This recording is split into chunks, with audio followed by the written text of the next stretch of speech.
HIV é a sigla designada para o vírus da imunodeficiência humana, que, como o próprio nome já diz, causa um quadro de imunodepressão e é o causador da SIDA, ou AIDS, que é a Síndrome da Imunodeficiência Humana. Porém, ter o vírus da imunodeficiência humana não necessariamente significa ter a doença AIDS. Existem algumas doenças que são definidoras da síndrome da imunodeficiência humana. Algumas pessoas, no entanto, podem permanecer longos e longos períodos, décadas, simplesmente sendo portadores do vírus, tomando a medicação e têm uma vida praticamente normal. E algo muito importante de ser mencionado com respeito a esse assunto tem a ver com o período em que se contrai o vírus até manifestar os primeiros sintomas. Nesse período, as pessoas são transmissoras do vírus sem que o saibam. Especialmente nos primeiros dias, a transmissão é maior e muitas vezes nem mesmo os testes convencionais são capazes de identificar, porque nos primeiros dias ainda não há anticorpos. É necessário que se fale sobre esse assunto. O primeiro caso de AIDS registrado no Brasil ocorreu em 1982. Porém, estima-se que mais de 112 mil pessoas vivem no Brasil e são portadores do HIV, mas simplesmente não o sabem. Mas aí eu te pergunto, o que é necessário fazer para que tais pessoas possam saber que são portadoras do vírus HIV, iniciam o tratamento, o que é benéfico para si mesmas, mas não só isso, para que elas parem de transmitir para outras pessoas o vírus da imunodeficiência humana? E principalmente, o que nós podemos fazer para detectar os quadros agudos de HIV? Saiba que nessa fase inicial, nos primeiros dias após a infecção, a transmissibilidade do vírus é imensamente maior, período este em que justamente os exames convencionais que se fazem dão resultado negativo. Isso quer dizer que uma pessoa pode fazer um exame para detectar HIV, ter um resultado negativo e pensar que não tem o vírus justamente no período em que ela é maior transmissora. O que nós podemos fazer para diminuir a disseminação do vírus HIV? Esse é o tema do programa Vida Mais Viva que está começando agora. Esse é o programa Vida Mais Viva que acaba de começar pela TV Novo Tempo e nosso coração é grato em primeiro lugar a Deus por estarmos aqui e a você que sempre separa um tempo para estar conosco. Não sei se você está nos assistindo o programa inédito no sábado de manhã ou se você está assistindo alguma reprise ou mesmo pela internet, pelas redes sociais. De qualquer forma, é um prazer e uma alegria poder chegar aí na sua casa, poder falar com você e com a sua família. Eu já quero começar te convidando então para acessar lá o nosso canal no YouTube, você pode se inscrever e ficar sabendo das nossas atualizações, ajudar a compartilhar tanto esse vídeo desse programa de hoje, como os outros que a gente tem lá, você vai ver que são vários. A nossa página no Facebook, entra lá, curte, comenta, a gente quer sempre ouvir o que você tem. E também você tem a opção de entrar no blog, no nosso blog, que fica dentro do site da TV Novo Tempo, além de todos os programas que tem lá, tem o Vida Mais Viva. Entra lá, curte e compartilha. Você viu a gente falando na abertura de hoje sobre dados que são alarmantes e preocupantes com relação ao HIV. Você fica pensando, puxa, mas isso eu não tenho a doença, isso está distante de mim. Será que é bem assim mesmo? A realidade do HIV pode estar mais perto de você do que você imagina. Poxa, mas eu sou casada com o mesmo marido e com a mesma esposa e não pulo a cerca. Mas você vai ver que não somente na sua vida, como de algum familiar seu ou de alguém que você conhece, o conhecimento do dia de hoje pode fazer a diferença. Então fica com a gente durante a entrevista e não somente quando acabar a entrevista, ajuda a gente a divulgar os assuntos que a gente vai falar sobre isso hoje. Então, para ajudar a entender um pouco mais sobre o panorama do HIV, nós trouxemos a doutora Elaine Monteiro Matsuda. Tudo bem, doutora? Tudo bem. Ela é médica infectologista da Secretaria de Saúde do município de Santo André. A gente vai falar também um pouquinho sobre o trabalho que ela desempenha nesse município. Doutora Elaine, quais que são as perspectivas com relação ao HIV na atualidade? Bom, a gente tem uma meta, né, que é uma meta da UNAIDS, uma meta mundial de controle da epidemia. Essa meta prevê que ela se chama 90-90-90, que a gente possa estar diagnosticando 90% das pessoas infectadas, porque uma grande parcela delas não sabem disso, que a gente possa tratar 90% dessas pessoas e ter um sucesso terapêutico de 90% dessas tratadas. O que é o sucesso terapêutico? Não ter vírus detectado no sangue. né? Porque o HIV é importante a gente esclarecer para quem está nos assistindo que no momento a gente não existe a cura para o vírus, ele só fica lá quietinho, né? E o sucesso terapêutico é deixar o vírus lá quietinho sem estar circulando no sangue, é isso, né? Isso, eu falo porque assim, a gente pode fazer uma analogia com um paciente diabético. A diabetes não tem cura, ele toma uma medicação para o diabetes e tem a glicemia controlada. O paciente HIV, ele toma o coquetel, né, contra o HIV, que são os antirretrovirais, e com isso ele tem a viremia suprimida, né? Tá. Dentro da nossa realidade, de atingir a meta 90, 90, 90 e por fim a epidemia, não a AIDS, o HIV, não a infecção pelo HIV não vai deixar de existir, mas a gente vai acabar com a epidemia, se Deus quiser, né? O Brasil ainda precisa diagnosticar mais 3%. O governo brasileiro, né, o Ministério da Saúde, estima que nós temos 87% destes diagnosticados. Então, teria 3% da população ainda a ser diagnosticada. A gente teria 64% em tratamento. Então, falta aí a gente tratar mais 24%.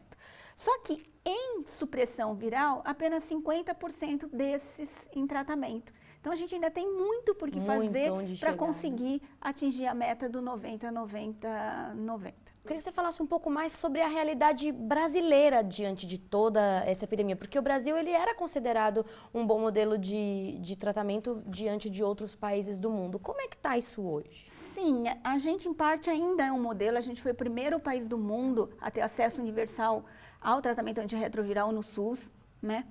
Mas ainda temos que melhorar muito, né? As drogas mais modernas têm que estar entrando mesmo. Provavelmente o ano que vem a gente vai ter uma droga mais moderna. Por aqui, a gente tem que pensar assim, na realidade de hoje o paciente HIV ele não morre mais. Então a gente tem que usar drogas menos tóxicas para que porque ele vai viver durante muitos anos. Hoje a gente se preocupa com o envelhecimento, né? Porque antes a gente tratava o indivíduo e dava graças a Deus se ele estava quanto mais anos de vida, nossa, que alívio. Agora, um indivíduo bem tratado, ele teria uma expectativa de vida igual quem não tem HIV. Então a gente tem que ter essa preocupação com a toxicidade das drogas, né? E em 2015, o Ministério da Saúde, o programa de DST-AIDS, colocou a cascata do cuidado contínuo para o Brasil, tá? Ele estima que cerca de 0,4% da população brasileira é infectada pelo HIV. A gente teria cerca de 827 mil pessoas vivendo com HIV, sendo que 715 mil dessas diagnosticadas, que são aqueles 87%, que a gente ainda teria 3% para estar encontrando essas pessoas, né? 455 mil pessoas em tratamento, né? E 410 mil com a carga viral suprimida. Você sente que a gente está perdendo a guerra, ou a guerra contra HIV, e se estamos perdendo, por que a gente está perdendo? Como é que a gente pode fazer para ganhar mais vidas, mais pessoas, diminuir a chance de infecção? A guerra a gente não perdeu, mas todo dia tem uma batalha diferente. Com né? certeza. São fases diferentes luta que a gente a cada dia, né? São fases diferentes que a gente estava vivendo. No começo da epidemia, a gente queria manter um camarada vivo para a semana que vem. Certo. Porque o indivíduo diagnosticava doente, a gente não tinha tratamento específico e ele morria, a gente corria atrás do prejuízo tratando as infecções oportunistas. À medida que a gente for tendo medicação eficaz, hoje a gente tem o indivíduo vivo, bem, com longo prazo de sobrevida, em que a gente agora toma mais cuidado como eu falei, com a toxicidade da medicação. Mas hoje, com o controle da doença, qual seria a outra batalha que a gente tem que vencer? Controlar a doença a gente já conseguiu. A outra batalha é prevenir novas infecções e, quem sabe, chegar também à cura do HIV. Então, dentro daquela estratégia do 90 em 90, o que nós podemos fazer para prevenir a infecção pelo HIV? A primeira coisa é acabar com a cadeia de transmissão, né? Então, se um indivíduo tem HIV, ele vai transmitir para outra pessoa. Se você pensar que o tratamento diminui muito a viremia, né? E diminuindo a viremia, o indivíduo tem menos vírus circulante, com isso ele tem menor capacidade de infectar o outro, não é que vai ser zero, que nem eu costumo fazer a analogia que o vasectomizado também pode engravidar alguém, né? Quanto maior o número de pessoas diagnosticadas, menos pessoas vão estar se infectando. Ou seja, então uma grande medida para controle da infecção é o tratamento. É o tratamento como prevenção, que é uma estratégia adotada pelo governo brasileiro desde 2013, né, que é a estratégia TAS. Tá. Então você tem um benefício para o indivíduo que está sendo tratado e um benefício para a sociedade. E usar preservativo sempre, Sim. né? Porque o indivíduo tratado, ele pode ter a viremia suprimida, mas de repente ele pode fazer um blip. né, que a gente chama um escape viral ali, e ele pode estar infectando alguém. Essa chance diminui muito, mas ela não é zero. Então, o preservativo sempre é a melhor maneira de prevenção. Mas tem um limitante nessa estratégia do tratamento, que são os pacientes recém-infectados. O indivíduo recém-infectado pelo HIV, ele ainda não vai ter um exame positivo, desse exame de rotina que a gente tem, o teste rápido que só fura o dedinho. Então quer dizer que se eu for lá na unidade básica de saúde, fizer o exame e der negativo, não necessariamente, aí eu falo, estou livre do HIV. Então, o positivo, como eu costumo dizer, ficou fácil. Fez o exame, está positivo, vai para o serviço de referência, vai começar a tratar, tá resolvido. Agora, o grande problema para nós é o negativo. O negativo é que aqui, ó, tem que, né, porque é aquela oportunidade em que eu pego um indivíduo em negativo, eu posso conversar com ele, convencê-lo das medidas de prevenção para que ele continue negativo, e eu tenho que ter certeza que ele é negativo mesmo, que ele não está no período de janela imunológica. O que é isso? A janela imunológica é o período entre a aquisição da infecção e os anticorpos serem detectados. Os exames detectam os anticorpos, é isso? Isso. O exame usual, que é o teste rápido, que fura o dedinho, a sorologia usual, que demora alguns dias para chegar, ela vai detectar os anticorpos. Então, conforme a gente está vendo no gráfico, vocês veem essa linha preta representa a quantidade de vírus no organismo. Então, no início, não tem nada, o indivíduo pegou o vírus, aquela primeira semana ali, o vírus não consegue ser detectado em nenhum lugar, naquela linhazinha cinza. Aí, depois disso, eu tenho um pico de viremia. E se vocês observarem, esse pico de viremia, que é a linha preta, ela ocorre antes da produção de anticorpos. O vírus aumenta e eu vou produzir anticorpos. O teste rápido diagnóstico, que está ali marcado, ele vai detectar essa infecção depois de uns 30 dias, quando já passou esse pico viral. Não que naquele momento o cara não seja um grande infectante, né? O cara, no modo geral, todo mundo. Né? Não seja um grande infectante, mas no período em que ele mais infecta, o teste rápido pode estar negativo ainda. Então, ou seja, ele vai lá, faz o teste, está negativo, então ele fica feliz da vida, fala, não preciso me proteger para ter relação sexual e etc. E nesse momento é o que ele mais transmite. Na verdade, ele precisa se proteger, só que como ele se vê negativo, ele chega para o parceiro e fala assim, olha, bem, eu tô limpinho.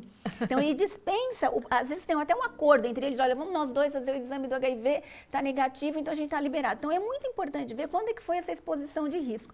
Se eu tiver uma exposição de risco com menos de 30 dias, esse resultado do HIV negativo, ele não é definitivo. Tá? Não é definitivo. E, normalmente, antes do pico da viremia e ali naquele pico, você tem sintomas virais inespecíficos, que podem ser muito semelhantes a um quadro de dengue, um quadro de resfriado, um quadro de dor de garganta. Então, mais ou menos metade das pessoas podem fazer um vermelho no corpo, até parecer um quadro alérgico importante, ou uma coisa bem sutil. Então, o diagnóstico diferencial hoje com dengue, com zika, mononucleose, citomegalovírus, é impossível de fazer. Um quadro de diarreia com febre em alguém que teve uma exposição nas últimas 2 a 6 semanas pode ser um quadro de HIV agudo. Quer dizer, então, que a chave para a gente encontrar essa pessoa é suspeitar que ela existe. Suspeitar, sempre que possível, colher uma carga viral nesse momento da suspeita, né? Você faz um teste rápido, tá positivo,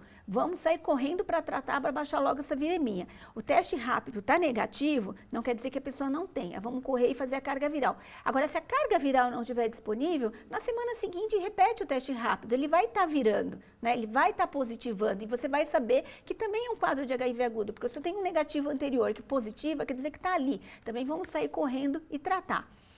Por quê? Que nem como eu estava falando para você, hoje a nossa batalha está com relação à cura, né? E qual que é o fator limitante para a cura do HIV? É o vírus escondido, é o vírus que está no reservatório, porque o vírus circulando, o coquetel age, né? Então, como é que eu vou ter um menor reservatório tratando na fase aguda? Porque quando você tem esse pico de viremia, está lá, ele corre para se esconder. Né? Se eu consigo suprimir rapidamente esse vírus, eu vou ter um reservatório menor. É melhor, inclusive, para o paciente, então, né? Sim. Então, além de você ter um benefício para a epidemia, de quebrar a cadeia, no momento que o indivíduo infecta mais, onde estudos já mostram que, teoricamente, isso é 750 vezes mais do que um paciente crônico, tem um benefício para o indivíduo, porque ele vai fazer um reservatório menor. Quanto menor o reservatório, a hora que chegar a cura, que vai se basear e mexer no vírus que está no reservatório, porque o circulante a gente já controla, esse indivíduo vai estar mais próximo da cura. Ou seja, se ele demorou para ser diagnosticado, se ele demorou para ser tratado, ele ficou muito tempo com vírus em grande quantidade. E aí ele tem muito lugar para poder se esconder quando começar o tratamento, é isso? Isso. Ele vai ter um reservatório maior. Antes do programa começar, você estava falando sobre um levantamento que você fez de 560 amostras de sangue de pacientes que pensaram que era dengue e no final 4 eram HIV agudo. Conta um pouco sobre esse trabalho. Numa parceria com o Instituto Adolfo Lutz aqui de Santo André, nós levantamos 560 amostras de pacientes com suspeita de dengue, colheram o exame de dengue e essa sorologia, que eram negativas, então pessoas que procuraram um pronto-socorro com sintomas compatíveis de dengue, 4 casos se tratavam de HIV agudo. Você que está nos assistindo aí, imagina que uma pessoa começou a se sentir mal, uma febre, dor no corpo, sintomas inespecíficos, estamos chegando no verão, você pensa, certeza que é dengue. Quer dizer, agora você pode pensar, é zika ou alguma coisa do tipo, mas procura um pronto-socorro, faz uma sorologia pensando que é dengue, vem negativo para dengue. Então você tem outra virose, o que quer que seja, mas pense, por isso que eu falei no começo do programa, pense que isso pode ser um caso de HIV agudo. Então é importante que você se lembre disso, se teve alguma exposição de risco, alguma coisa desse tipo, porque pode sim ser um caso de HIV agudo. E aí eu quero chamar a atenção à exposição de risco. Isso. Qual pode ser a exposição pode falar do que é a tal exposição Porque de a gente risco. falava assim, em grupo de risco. Agora a gente não fala mais em grupo de risco, né? Então Todo mundo pode, então alvo eu vou hoje, tentar ilustrar com um caso de uma paciente que internou numa sexta-feira, achando que podia ser uma meningite viral, tinha uma dor de cabeça, febre, teve uma dor de garganta, tomou amoxicilina, achou que teve alergia, porque ela teve um vermelho no corpo. E eu fui vê-la na segunda, ou seja, 3 dias depois que ela estava internada, em que ela já ia ter alta. Aí peguei, os exames foram todos inconclusivos do que ela teve e tal. Aí eu conversei com ela e perguntei, olha, você já fez HIV alguma vez? Ela falou assim, sim, eu fiz HIV há 5 meses no parto. Eu falei assim, e o pai da criança fez HIV? Não, ele é um cabeça dura, ele não fez. Ou seja, não teve o pré-natal do casal, que é uma outra coisa importantíssima na prevenção tanto da sífilis quanto do HIV. Né? Então, não, ele não quis fazer. Aí eu conversei com ela e falei, olha, é muito difícil, é muito raro, né? Mas até pode ser um quadro de HIV. Vamos fazer o exame? Fez o teste rápido lá da pontinha do dedo, 10 minutos, o resultado do teste rápido negativo. E nós colhemos uma carga viral, que aí pesquisa o vírus e não o anticorpo. A carga viral estava acima do limite de detecção do teste. Ou seja, altíssima, né? Altíssima. Com isso, o aleitamento já tinha sido suspenso quando eu desconfiei, mas assim, ela colheu o exame na segunda, na sexta-feira ela e o bebê estavam iniciando, ela como tratamento e o bebê como profilaxia. Né? Então, essa criança não foi infectada pelo HIV, talvez não seria mesmo, porque Deus ia cuidar, porque já estava no 5º mês de aleitamento e não tinha contraído o HIV, mas de qualquer forma, fiquei esse outro alerta também. Mães amamentando, gestantes, né? A importância que o parceiro teste o HIV. Até com relação agora, tem toda essa preocupação com relação ao Zika, né? Infelizmente, o Zika a gente não tem um tratamento específico. Então, a gestante com exantema e febre, ela vai colher exame para Zika. E o que a gente está fazendo, trabalhando em Santo André, nesse sentido? Que essa mesma gestante com febre e exantema, que vai colher exame para Zika, a gente vai oferecer o teste do HIV, o teste de sífilis, porque pode ser uma sífilis secundária, né? E vamos também atrás do parceiro, porque se ela ainda tiver um teste de HIV negativo, mas eu tenho um parceiro com positivo e ela com um quadro viral, gente, tem grande chance dela ter acabado de contrair o HIV. E aí o que acontece? Esse pico de vírus na gestação vai infectar o bebê. Se eu conseguir baixar logo esse vírus, eu posso conseguir que mais uma criança nasça livre do HIV, que acho que é uma meta para todo mundo, né? A gente quer acabar com o HIV no adulto, mas em criança, então, nem se fala. Mas é importante que você, profissional de saúde, você, como paciente, que a população, de uma maneira geral, seja alertada. Pode ser HIV. Então, é importante que antes de sair falando, olha, pode aumentar, pode isso, pode aquilo, é importante pesquisar para que a gente possa ter segurança. Essa criancinha foi salva de uma infecção que seria crônica para toda a sua vida por conta da suspeita. E aí eu queria chamar a atenção que a gente falou com relação ao comportamento de risco. Ela tinha um parceiro único, essa mulher. Exatamente. Então, ela tinha um parceiro único e e ela pegou HIV. Então, você ter relação sexual, mesmo que seja com um parceiro único, sem proteção e um parceiro não testado, pode ser uma situação de risco. Doutora Elaine, foi muito agradável a nossa conversa e a gente quer contar com você mais vezes aqui, viu? Se você pudesse deixar, antes da gente ir embora, um recadinho assim, rapidinho, o que você acha mais importante, pode falar com quem está nos assistindo. Gente, né? A gente tem que fazer o teste do HIV, todo mundo, né? Porque se eu sou diagnosticado, eu me dou a chance do tratamento, eu dou a chance de controlar a transmissão, né? Então, sem preconceitos, eu acho que assim, diminuiu muito do que era lá atrás, mas assim, pode acontecer com qualquer um. Então, preconceito zero é uma das buscas da UNAIDS dentro do 90-90-90. Então, vamos buscar o diagnóstico. O diagnóstico é o melhor caminho para quem está infectado e para o controle da epidemia. Mária, eu só queria te colocar mais um ponto, sendo que a gente sabe que o programa tem um alcance nacional. Praticamente todos os municípios, não vou falar lá no meio da floresta amazônica, né? Então, procure no seu município o centro de testagem aconselhamento, onde você pode fazer o teste rápido, tanto para HIV, sífilis, hepatite B e hepatite C. Mas sempre de olho no teste rápido negativo, para saber se ele realmente é negativo. E agora quero falar com você, nosso amigo, nossa amiga que acompanhou a entrevista e percebeu. A gente com esse programa tinha a meta de mostrar para você que com relação ao HIV a gente só vai conseguir ganhar as batalhas e quem sabe um dia ganhar a guerra se todo mundo se despir do seu preconceito, se todo mundo for lá, fizer a sua parte, porque você se tratando é benéfico não somente para você, mas benéfico para todas as pessoas que são seus contactantes, pessoas que estão ao seu redor. Que você divulgue, eu quero te pedir mais uma vez que você ajude a divulgar essa notícia. As pessoas precisam saber que a infecção, o controle da infecção do HIV depende de mim e depende de você. Fique com Deus e até a semana que vem. Fique agora com uma mensagem espiritual.